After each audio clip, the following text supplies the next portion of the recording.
नमस्कार बच्चों। आज का हमारा टॉपिक है कोलाइडी विलयन के अंतर्गत कोलाइडी विलयन बनाने की विधियाँ। कोलाइडी विलयन बनाने की विधियाँ इसके पहले हम पढ़ के आ चुके हैं। कोलाइडी विलयन जो कि वास्तविक विलयन और निलंबन के बीच की अवस्था है। वास्तविक विलयन जिसमें हमने देखा कि विलेय और विलायक के कणों का आकार लगभग समान होता है, जिसके कारण जो विलयन होता है वो समभागी होता है। वहीं दूसरा हमने निलंबन में क्या देखा कि निलंबन में विलेय के कणों का आकार विलायक की तुलना में बहुत अधिक होता है, जिसे हम खाली आंखों से देख सकते हैं विलेय के कणों को। और तीसरी जो स्टेज है वो है कोलाइडी विलयन, जिसमें विलेय के कणों का आकार वास्तविक विलयन और निलंबन के बीच की अवस्था होती है।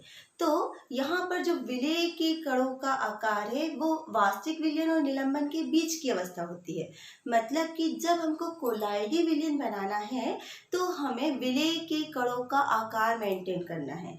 हम जानते हैं कि कोलाइडी कणों का जो आकार है वो हमने पढ़ा 10 एंगस्ट्रॉम से 1000 एंगस्ट्रॉम के बीच होना चाहिए।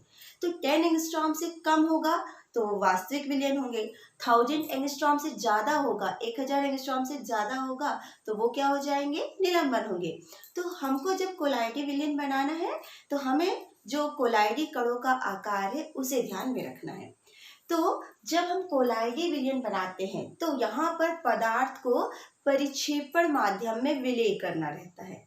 अब जब पदार्थ को हम विलेय करके परिक्षेपण माध्यम में कोलाइडी विलयन बनाते हैं तो इसके लिए हम दो प्रकार की विधियों का यूज करते हैं। फर्स्ट विधि आप यहाँ पर लिखा हुआ, जैसे मैंने लिखा है संघनन विधियां, और सेकंड है परिक्षेपण विधियां। संघनन का अर्थ हम सभी जानते हैं। संघनन मतलब कि छोटी छोटी बूंदों का इकट्ठा होना। जैसे हम वाष्पन की क्रिया पढ़ के आए ना, वाष्प में संघनन की क्रिया होती है, तो जो वाष्प की छोटी छोटी बूंदें होती हैं ना वो संघनित हो जाती हैं। तो संघनन मतलब कि छोटे छोटे कणों को एकत्रित करना। तो जब यहाँ पर हम कोलाइडी विलयन बनाने के लिए संघनन विधियों का यूज करते हैं तो संघनन विधियों में जो कोलाइडी कणों के आकार से कम आकार वाले जो परमाणु हैं, अणु हैं या कण हैं, उन्हें हम छोटे छोटे कणों को उनको हम जोड़ते हैं, और जोड़ने के बाद संघनन की क्रिया के फलस्वरूप हम जो कोलाइडी विलयन बनाते हैं वो सारी विधियां किसके अंतर्गत आती हैं, संघनन विधियों के अंतर्गत। मतलब संघनन में हम क्या करते हैं, छोटे छोटे परमाणुओं को, छोटे छोटे कणों को संघनित करते हैं, जोड़ते हैं और कोलाइडी आकार के कणों में परिवर्तित करते हैं। वही दूसरा है परिक्षेपण विधियां। परिक्षेपण विधियों के अंतर्गत हम क्या करते हैं, जो कि कोलाइडी कणों से अधिक आकार वाले जो कण हैं उन्हें हम तोड़कर या विभाजित करके कोलाइडी आकार के कणों में परिवर्तित करते हैं। तो हम इन दोनों ही विधियों के कुछ उदाहरण देखेंगे और इसको हम समझेंगे। ठीक है, तो आप नोट कर सकते हैं, जैसे मैंने यहाँ पर लिखा हुआ है कि कोलाइडी विलयन बनाने के लिए दो प्रकार की विधियों का हम यूज करते हैं।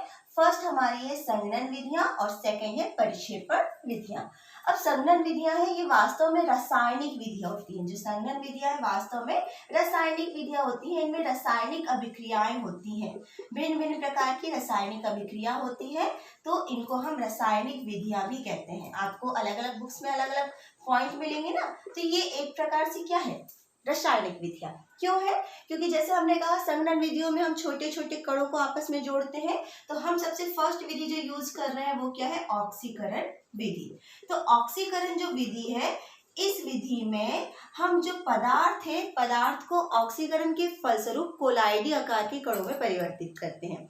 फॉर एग्जाम्पल हम इस जो सबसे पहले तो आप ध्यान रखें कि ऑक्सीकरण विधि में जैसे सल्फर है, आयोडीन है, इन अधात्विक तत्वों को या अधातु तत्वों के कोलाइडी विलयन बनाते हैं।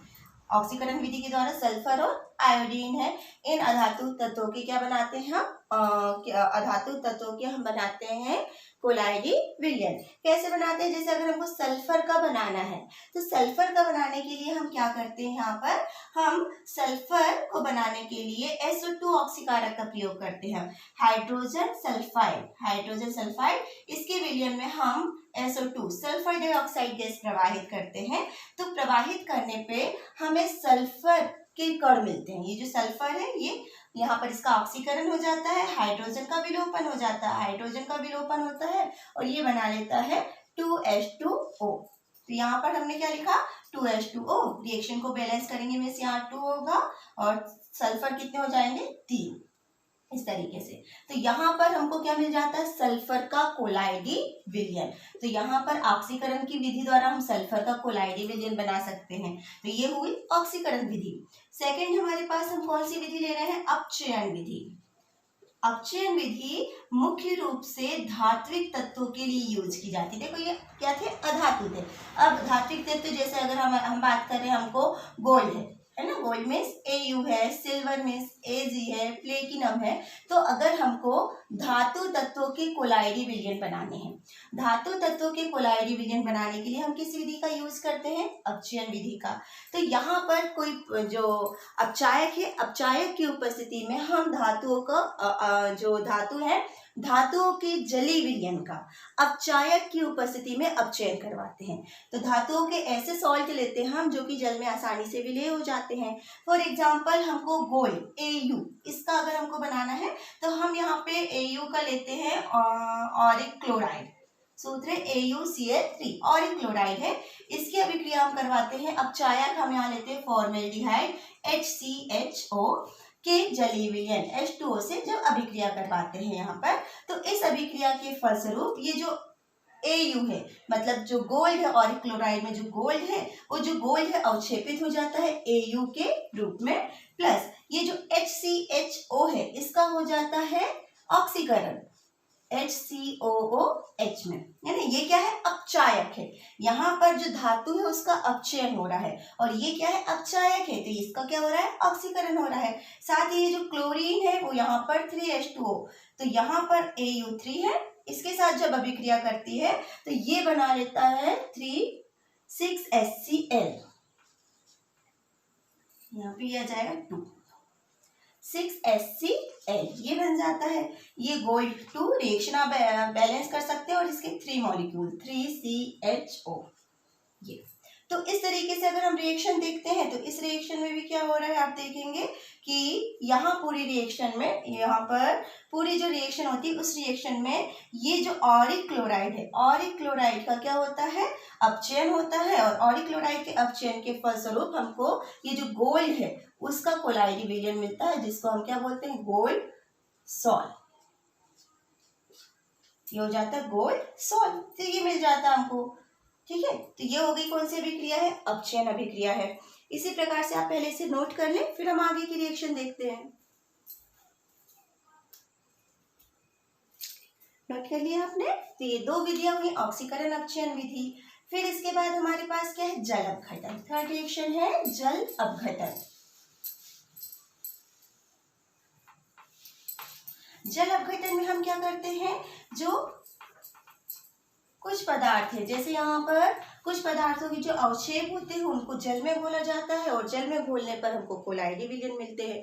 फॉर एग्जांपल हम यहाँ पर प्राप्त करते हैं फेरिक क्लोराइड FeCl3। जल अपघटन आप हेडिंग डाल लेंगे, जल अपघटन हम किसका कर रहे हैं, फेरिक क्लोराइड का।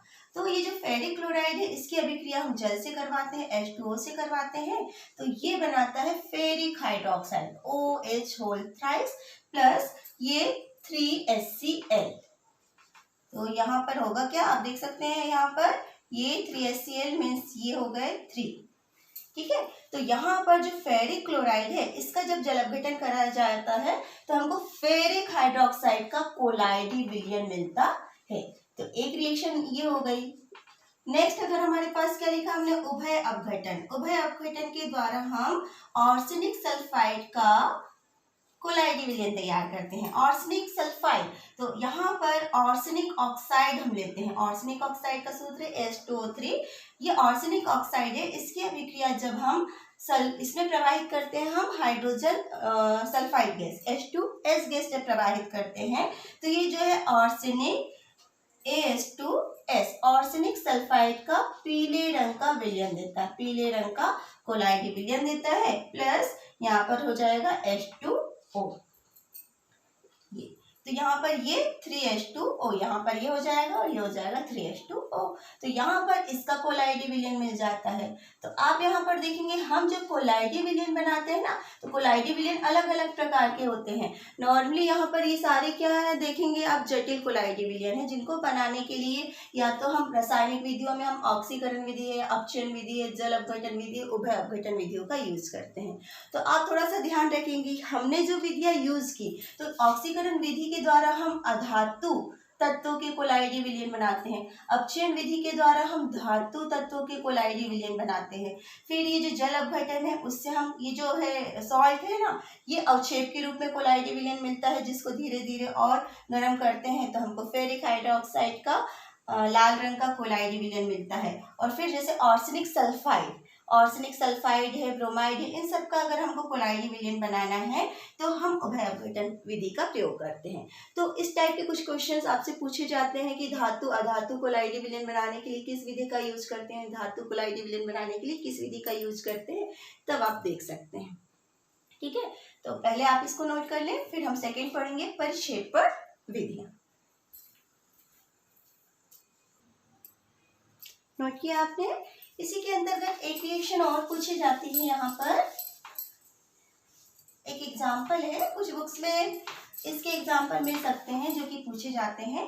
तो यहाँ ये जो अपचयन विधि है, जिसके द्वारा हम धातु मुख्य रूप से हम गोल्ड सॉल्ट प्राप्त करते हैं, तो यहाँ पर गोल्ड सॉल्ट प्राप्त करने के लिए एक और विधि है जिसमें हम ये ऑरिक क्लोराइड की अभिक्रिया करवाते हैं SnCl2 स्टेनस क्लोराइड से करवाते हैं। तो यहाँ पर हमको गोल्ड सॉल मिलता है, जिसमें ये जो Au है ये गोल्ड सॉल के रूप में अवक्षेपित हो जाता है और फिर यहाँ पर ये बनाता है 3SnCl4 स्टेनिक क्लोराइड। ये एक रिएक्शन है। फिर यहाँ पे जो SnCl4, तो यहाँ पर मुख्य रूप से इस रिएक्शन का ध्यान इसलिए रखना, ये किसके अंतर्गत है, अपचयन विधि के अंतर्गत। जब ऑरिक क्लोराइड की अभिक्रिया हम स्टेनस क्लोराइड से करवाते हैं तो हमें बैगनी रंग का गोल्ड सॉल मिलता है। ये जो है वो बैगनी रंग का होता है गोल्ड सॉल।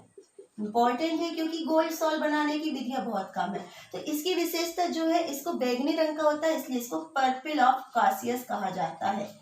पर्पल ऑफ कॉसियस, ये नाम से भी पूछा जाता है क्या है, तो आप बता सकते हैं कि पर्पल ऑफ कॉसियस क्या है, गोल्ड सॉल है जिसमें ऑरिक क्लोराइड की अभिक्रिया जब SnCl2 से करवाते हैं, स्टेनस क्लोराइड से करवाते हैं, तो बैगनी रंग का गोल्ड सॉल मिलता है जिसे हम पर्पल ऑफ कॉसियस कहते हैं। और फिर यहाँ पर स्टेनस क्लोराइड से क्या बन जाता है, स्टेनिक क्लोराइड। ये है स्टेनिक क्लोराइड और ये है स्टेनस क्लोराइड। तो ये कौन सी विधियां हुई हमारी, संघनन विधियां। नेक्स्ट हमारे पास है परिक्षेपण विधियां। ठीक है, आप नोट कर लीजिए परिक्षेपण विधियां, हेडिंग डाल लेंगे। अब ये जो परिक्षेपण विधियां हैं, इसके अंतर्गत ये अलग अलग विधियां हैं, जिनमें से नीचे वाली जो दो अभिक्रिया है वो बहुत ही इंपॉर्टेंट है। नॉर्मली पहले तो कुछ हम नाम से देख लें। फर्स्ट हमारे पास क्या आप देखेंगे, यांत्रिक परिक्षेपण। यांत्रिक परिक्षेपण मतलब हाथ से किया गया कार्य, हम बोले एक प्रकार से। यहाँ पर यांत्रिक या मशीन जो है, यहाँ पर एक कोलाइडी चक्की होती है, जिसमें जिस पदार्थ का कोलाइडी विलयन बनाना होता है, उस पदार्थ को उस चक्की में डालते हैं और परिक्षेपण माध्यम मिलाते हैं, तो जिससे जो वो पदार्थ है वो कोलाइडी आकार के कणों में परिवर्तित हो जाता है। तो हमको क्या मिल जाता है, कोलाइडी विलयन मिल जाता है। दूसरा हमारे पास क्या है, विद्युत परिक्षेपण यहाँ पर इंपॉर्टेंट है।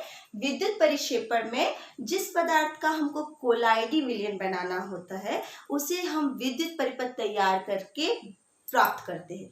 किस प्रकार से अगर देखें तो यहाँ पर जैसे इंपॉर्टेंट है, आप हेडिंग डाल लेंगे विद्युत परिक्षेपण। इसमें एक जो विधि है नाम से पूछी जाती है, ब्रेडिंग आर्क विधि।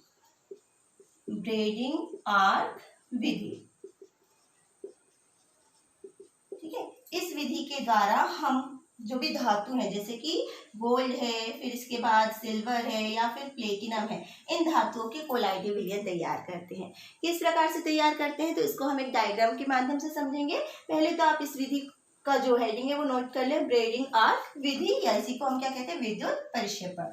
मैं एक डायग्राम बना रही हूँ, पहले आप वो डायग्राम देख लें।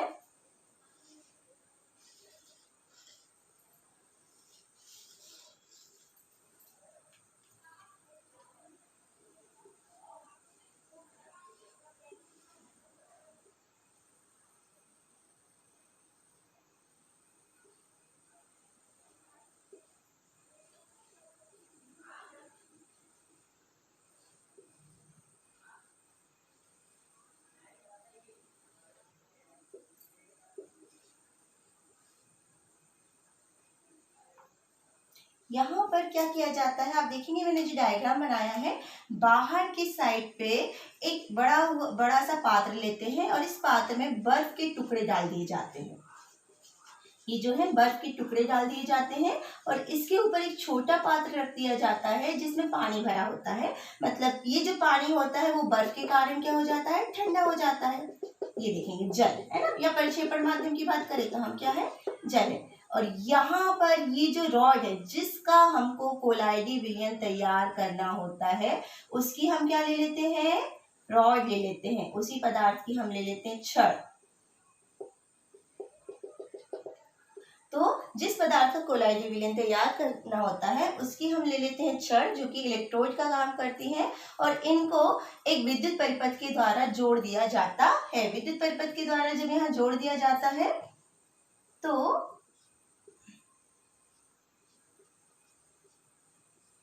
इस तरीके से, तो यहाँ जब विद्युत परिपथ के द्वारा इसे जोड़ दिया जाता है तो ये जो छड़े हैं वो कहाँ पर है, आप देखेंगे किसके संपर्क में है, बर्फ, मतलब कि ठंडे विलयन के संपर्क में, बर्फ से ठंडा किए हुए जल के संपर्क में है। और यहाँ पर H2O के साथ कुछ मात्रा में क्षार मिला दिया जाता है, जैसे पोटेशियम हाइड्रोक्साइड, जो कि स्थायी कारक का कार्य करता है और जल को सुचालक बनाता है। तो जल को विद्युत का सुचालक बनाने का कार्य करता है। तो इस प्रकार से जब इन छड़ों को डोबा जाता है, छड़ों को डोबने पर विद्युत धारा प्रवाहित करते हैं। तो विद्युत धारा प्रवाहित होने के पश्चात ये जो छड़ होती है, छड़ जैसे ही जल के संपर्क में आती है, ठंडे जल के संपर्क में आती है, तो इनमें कौन सी क्रिया होगी, संघनन की, क्योंकि गर्म है छड़ है और पानी कैसा है, ठंडा है। तो उनमें क्या होगा, तुरंत वाष्पन की, ये जो धातु होती है वो धातु से गरम गरम वाष्पें उत्पन्न होती है, और जो वाष्प होती है वो ठंडे जल के संपर्क में आने के कारण संघनित होते जाती है।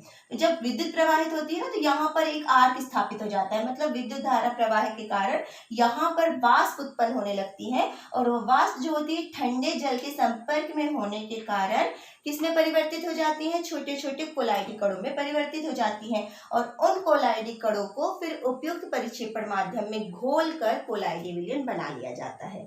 तो इस विधि को कहते हैं विद्युत परिक्षेपण विधि, या इसी को नाम से आता है ये ब्रेडिंग आर्क विधि, ब्रेडिंग आर्क विधि।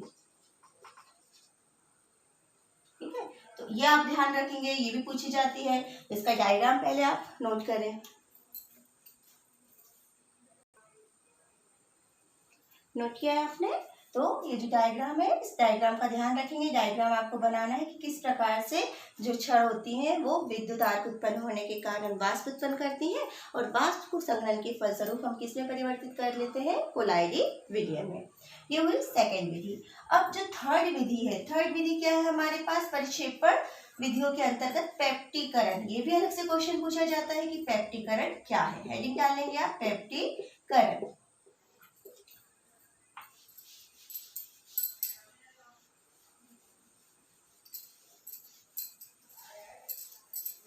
पेप्टीकरण जो विधि है, इस पेप्टीकरण विधि में पहले एक लाइन में आप लिख सकते हो कि ताजे बने हुए अवक्षेप को, ताजे बने हुए अवक्षेप को कोलाइडी विलयन में बदला जाता है। किसकी सहायता से, विद्युत अपघट्य की सहायता से कोलाइडी विलयन में परिवर्तित किया जाता है। ये आप एक लाइन में नोट कर लें, क्योंकि कई बार ऑब्जेक्टिव क्वेश्चन भी आता है कि पेप्टीकरण विधि में ताजे बने हुए अवक्षेप को विद्युत अपघट्य मिलाकर कोलाइडी विलयन में परिवर्तित किया जाता है। इसे हम क्या कहते हैं, पेप्टीकरण। और इस विधि में जो हम विद्युत अपघट्य यूज करते हैं वो यहाँ पर होता है पेप्टीकारक, पेप्टीकारक। ठीक है, तो पेप्टीकरण प्रक्रिया क्या है, इस विधि में ताजे बने हुए अवक्षेप को विद्युत अपघट्य की सूक्ष्म मात्रा मिलाकर कोलाइडी विलयन में परिवर्तित किया जाता है। किस तरीके से, इसका हम एग्जांपल देखें तो ज्यादा क्लियर हो जाएगा। यहाँ पर हम बनाते हैं फेरिक हाइड्रोक्साइड का कोलाइडी विलयन। किस प्रकार से, तो ये जो फेरिक हाइड्रोक्साइड है, यहाँ पर फेरिक हाइड्रोक्साइड हम बनाते हैं फेरिक क्लोराइड की सहायता से, FeCl3 प्लस इसकी अभिक्रिया हम करवाते हैं अमोनियम हाइड्रोक्साइड से।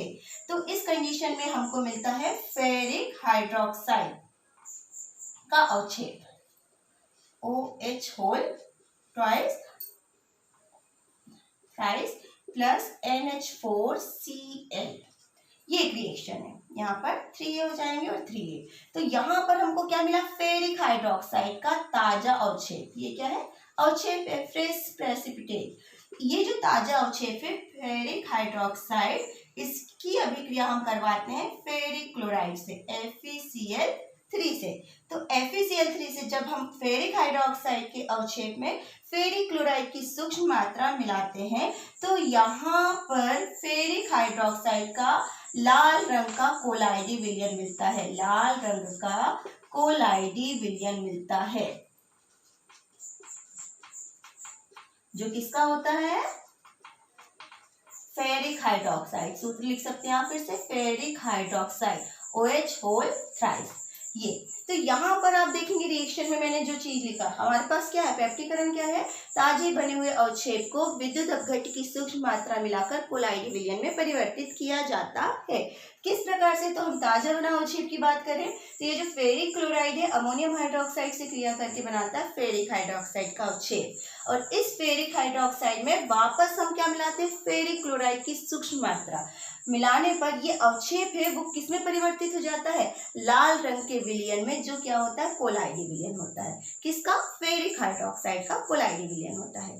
तो इसको हम दूसरे तरीके से भी लिख सकते हैं कि जब किसी पदार्थ, ये क्या है, विद्युत अपघट्य है ना, जब किसी पदार्थ में समान आयन वाला विद्युत अपघट्य मिलाते हैं, यहाँ पर ये क्या है, विद्युत अपघट्य, और कैसा विद्युत अपघट्य है, जिसमें आप देखोगे दोनों में समान आयन है, यहाँ पर Fe और यहाँ पर भी Fe।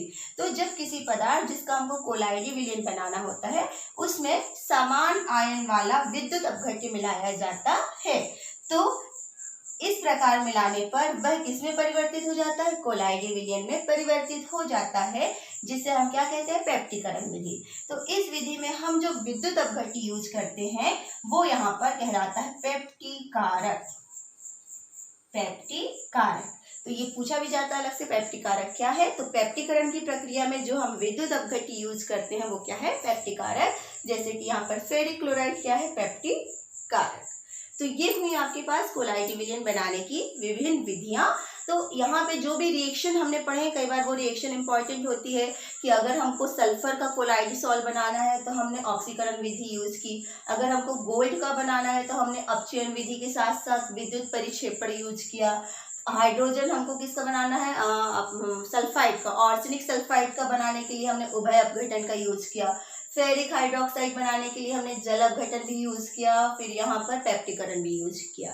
तो किस प्रकार का कोलाइडी विलयन बनाना है इस पे डिपेंड करता है कि हम किस विधि का यूज कर रहे हैं। तो थोड़ी सी जब भी आप विधियां पढ़ते हैं तो इस चीज़ का जरूर ध्यान दें कि हमको किसका कोलाइडी विलयन बनाना है तो हम किस प्रकार की कौन सी विधि यूज कर सकते हैं। तो इन विधियों को थोड़ा ध्यान से आप पढ़ेंगे और बिल्कुल ध्यान रखिए कि कोलाइडी विलयन बनाने के लिए जो विधियां हैं उन्हें दो भागों में वर्गीकृत किया गया है।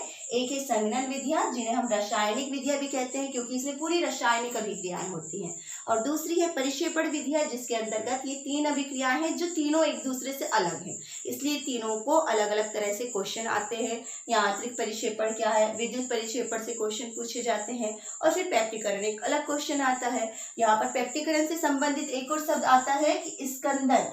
जो पेप्टिकरण है वो स्कंदन के विपरीत अभिक्रिया है। ये क्या है, स्कंदन के विपरीत अभिक्रिया है। स्कंदन क्या है वो हम आगे जाके पढ़ेंगे, पर आप यहाँ पर भी ध्यान रखें। पेप्टिकरण में हम करते क्या है, ताजे बने हुए अवक्षेप में विद्युत अपघट्य मिलाते हैं और कोलाइडी विलयन तैयार हो जाता है। पर जो स्कंदन है उसमें कोलाइडी विलयन में जब हम विद्युत अपघट्य मिलाते हैं ना तो अवक्षेप प्राप्त होता है, तो वो अवक्षेपण की घटना है। तो ये दोनों शब्द साथ में कई बार कंफ्यूजन पैदा करते हैं। तो पेप्टिकरण और स्कंदन एक दूसरे के विपरीत प्रक्रिया है, जिसे हम स्कंदन को आगे की क्लास में पढ़ेंगे। ठीक है, तो आप पहले ये बनाने की वीडियो है वो देखें और ध्यान से समझें, फिर हम आगे की क्लास में इससे आगे के जो भी चैप्टर होंगे उन्हें सॉल्व करेंगे। Thank you.